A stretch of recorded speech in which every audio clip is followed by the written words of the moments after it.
Every man's first acquaintance with the world is made through separate impressions, which of themselves afford no suggestion of relationship. Only as he begins to be conscious of his own individuality or organic unity does he discover unity in the world around him. Perception leads from the many to the one, from variety to unity; expression leads from the one to the many, from unity to variety.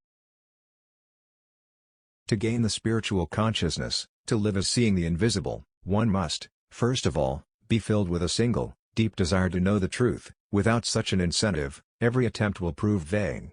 He must also be ready to completely renounce opinion, prejudice, wilful propensities, narrowness and all merely personal considerations, whether of thought or impulse, that can in any way interfere with the attainment of a higher state of consciousness.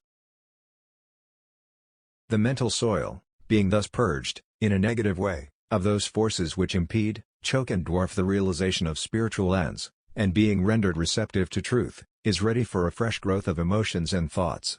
As seeds of various kinds are constantly scattering abroad over every available tract of the earth's soil, springing up, and growing into plants,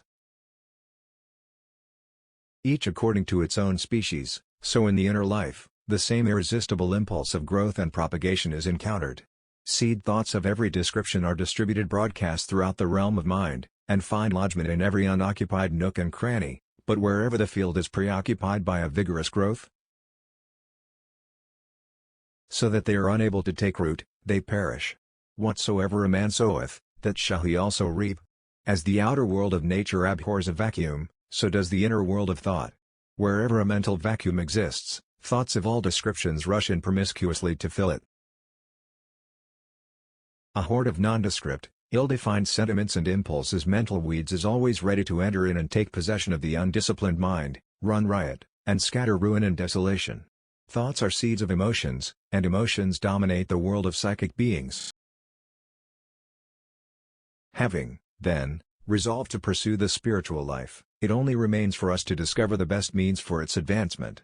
How can its growth be encouraged and accelerated most effectually? In a general way, by surrounding ourselves, as far as possible, with an atmosphere calculated to nourish the germs of spirituality, by bringing ourselves within the reach of influences that conduce to their unfoldment. Every means that tends to draw our thoughts in that direction, should be eagerly welcomed.